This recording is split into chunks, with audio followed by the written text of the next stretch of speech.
Bwana Yesu asifiwe. Karibu katika darasa hili huru kwa ajili ya kujifunza. Leo tutaenda kuangalia mambo makuu matano yaliyopo ndani ya mchakato wa Mungu. Mambo makuu matano yaliyopo ndani ya mchakato wa Mungu. God's process. Tutaenda kutazama kwamba mchakato wa Mungu ni ile safari ambayo Mungu ameiandaa au Mungu amekuandalia hatua mwanadamu kwa ajili ya kufikia hatima yako. Kwa hiyo Mungu anaweza akasema na wewe kupitia ndoto, anaweza akakupa kupitia ahadi, kupitia watumishi wa Mungu, kupitia neno la Mungu na akatamka mengi. Lakini namna ya kufikia kwenye hilo kusudi, namna ya kufikia kwenye hiyo hatima, lazima upite kwenye mchakato. Lazima uchakatwe kwanza ndipo ufike kwenye ile hatua ambayo Mungu anataka ufike. Kwa hiyo kupitia hayo lazima uzingatie mambo makuu matano ndani ya mchakato. Cha kwanza ambacho tutaenda kuangalia ni maandalizi, preparations. Mungu lazima afanye maandalizi, lazima akuandae. Kama kwa namna mbalimbali atakuandaa, lazima akupitishe kwenye namna mbalimbali ya kukuandaa ili uweze kufikia kwenye hiyo hatima yako. Lazima uandaliwe. Katika maandalizi utaona kuna vitu vingi ambavyo Mungu anakutengeneza kwamba uwe tayari. Mfano, tunaweza chukulia mfano, Daudi alikuwa ni mchunga kondoo, ndivyo? Aliandaliwa katika hali ya kuchunga kondoo.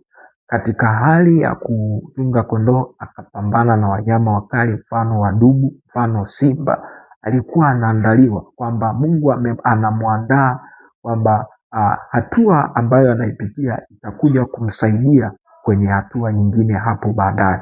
Ndio maana hata alipofika wakati wa kwenda kupigana na yule Mfilisti, akamwambia kwamba Mungu aliyeniokoa kwenye makucha ya dubu, aliyeniokoa kwenye makucha ya simba, ndiye atakayenisaidia hata kupigana na yule Mfilisti asiyetahiriwa. Kwa hiyo Mungu katika hali aliyokuwa na chunga kondoo, anapitia vitu vingi, Mungu alikuwa anamuandaa kwa ajili ya hapo baadaye. Kwa hiyo tunaangalia huu ni mchakato.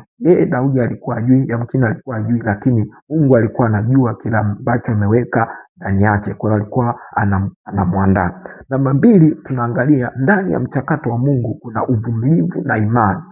Lazima kuwe na uvumilivu kwa sababu mchakato unachukua muda. Sio kwamba ni jambo ambalo linachukua dakika chache, hapana. Mungu akisema kitu lazima kichukue muda.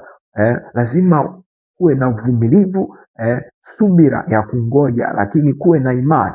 Mfano, tukiangalia Yusufu, katika kitabu cha Mwanzo kinaelezea vizuri kwa habari za Yusufu. Aliota ndoto, Mungu akamwonyesha kwa habari ya ndoto kwamba nyota, mwezi na jua linamsujudia, lakini alipoota ile ndoto, hiyo ndoto haikutokea. Hata alipoeleza kwa ndugu zake, ikaleta shida. Akasema kwa sisi tutakusujudia, kwa hiyo wakataharuki. Kwa hiyo haikutokea hapo hapo, lakini ilichukua nini? Muda mrefu. Kwa hiyo kulikuwa na muda ambao Yusufu inatakiwa avumilie. Kuna wakati alipitia magumu, lakini alivumilia, lakini aliweka imani. Hata alipouzwa utumwani, alipofika kwa Potifa, alipokutana na ghasia ya yule mke wa Potifa kumtaka lale naye, lakini akasema ya kwamba nitafanyaje ubaya huu ili nimkose Mungu? Kwa alikuwa na imani na Mungu wake kwamba yule aliyenionyesha hii ndoto atanipeleka kwenye hatima yangu, ndiye atakaye. Kwa hiyo lazima asimame kwenye ile. Kwa hiyo alikuwa na imani na Mungu wake. Kwa ndani ya mchakato lazima uwe na imani, lakini pia uvumilie mateso, sababu angegairi, labda angefanya vitu tofauti na vile Mungu alikuwa anataka, asingevumilia, asingekuwa mvumilivu, asingefikia kwenye hatima yake au kwenye ile kusudi ambalo Mungu amekusudia. Namba 3, katika mambo makuu hayo yaliyopo ndani ya mchakato wa Mungu, lazima kuwe na tabia na utambulisho. Tabia na utambulisho, kwamba Mungu anapoangalia, anaangalia, anakutengeneza wewe, kwamba atengeneze tabia yako ili uendane na tabia ya kimungu. Kwa anaangalia sana sana yale mambo ya ndani, mambo ya ndani, kwamba anakutengeneza ili ufananie tabia ya kimungu. Ulikuwa na hasira, ulikuwa ni mtu wa magomvi, ulikuwa ni mtu ambao una tabia za kimwili. Kwa Mungu lazima akutengeneze uwe na tabia ambayo inaendana na tabia ya Mungu. Kwa hiyo lazima akutengeneze, akufinyange ndani ya moyo wako, ndani ya hiyo tabia na utambulisho. Lazima Mungu angalia akutengeneze uwe mnyenyekevu, pia uwe mwaminifu pia ndani yake, si ndivyo? Ili ufananie na tabia ya kimungu. Kwa hiyo ili uweze kufikia kwenye hatima yako, kama ni kusudi la Mungu ambalo ameweka ndani yako, lazima utembee kwenye tabia ya kimungu, ufishe ile tabia ya kibinadamu, ufishe utu wa nje, alafu uvae utu wa ndani, ndipo Mungu aweze kutimiza kusudi lake ndani yako. Kwa hiyo ni namba 3. Namba 4, lazima kuwe na ulinzi, protection, ndani ya kusudi la Mungu au ndani ya mchakato wa kimungu. Mungu huwa anaweka ulinzi ndani yako. Lazima Mungu akulinde popote unapokuwepo, lazima akulinde kwa gharama yote ile. Tunaangalia ukuaji wa Ibrahim. Mungu alimtetea, alimpigania, amepita mengi sana, lakini Mungu alimlinda. Tunamwangalia Musa, Mungu alimlinda kwa namna ya ajabu. Farao alipotangaza watoto wadogo wauawe, lakini akaokotwa kwa huruma za yule mtu aliyekuwa ndani yake katika nyumba ya kifalme, akamchukua, akamlea, akalelewa ndani ya ile palace, akalelewa ndani mle kwenye nyumba ya kifalme. Mungu alikuwa anamlinda kwa namna ya ajabu. Hata alipopita akaenda huko majangwani, akakaa akiwa anachunga, anafanya kazi mbalimbali, Mungu alikuwa bado anamlinda.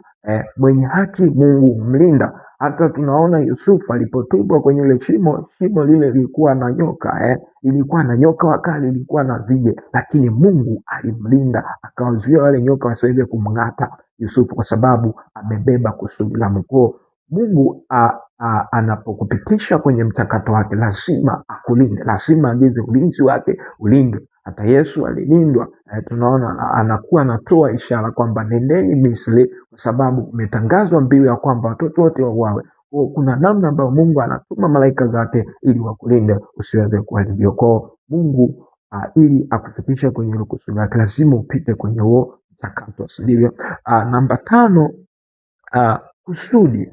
Mchakato wa kimungu umebeba kusudi na utukufu.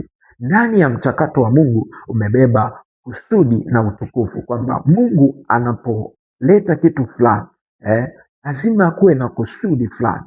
Unaona kabisa anapomwotesha Yusufu ndoto, sio kwamba kwa ajili ya kumfurahisha. Mungu anapoleta kitu kwenye maisha yako, sio kwa ajili ya kukufurahisha tu wewe, kwamba uone wewe ni mota ndoto, wewe ni nabii au unaweza ukatabiri ukafanya. Hapana, unakuwa na kusudi, lakini ndani ya kusudi Mungu apate kupewa utukufu. Naona Yusufu alipoota ndoto, Mungu alikuwa alipompitisha kwenye ile michakato yote mpaka akafika Misri, akawa waziri mkuu. Kusudi la Mungu ni kwamba aje akomboe uzao wa Yakobo, kwenye njaa kali, kwa sababu Mungu anaona mbali sana, anaona mbali yale ambayo sisi hatujaona, yeye anaona. Kwa hiyo kusudi lake ni kwamba aje aokoe ule uzao wa Yakobo kutoka katika njaa iliyokuwa imeikumba dunia. Kwa hiyo ilikuwa ni kusudi la Mungu. Kwa hiyo anaandaa mtu, lakini ndani ya mtu lazima awe ni mtu ambaye aliyebeba ili kusudi la Mungu, apite kwenye mchakato. Kwa hiyo alipopita kwenye mchakato, inakuja kwa ni utukufu wa Mungu, kwa sababu watu watamtukuza Mungu. Anasema kwamba si ninyi mliyeniuza, sio ninyi, lakini ni Mungu alifanya hivi ili aje ahifadhi uzao wake, ili aje atukuzwe, ili aje asiji kuenea katika dunia. Kwa hiyo hayo ni mambo matano ambayo yapo katika mchakato wa kimungu. Kama unapita kwenye mchakato wa kimungu, lazima uwe mvumilivu, lazima uwe na subira, lazima mchakato huu wa kimungu hauhitaji ujanja, hauna mkato. Lazima Mungu apite hatua, uchakatwe vizuri, ili ukichakatwa vizuri ndipo ufikie kwenye lile kusudi lako ambalo Mungu amekusudia. Mungu akubariki sana. Karibu tena wakati mwingine, jifunze pamoja nami. Kama una swali, kama una cha kuongezea, basi unakaribishwa. Mungu akubariki sana. Amina.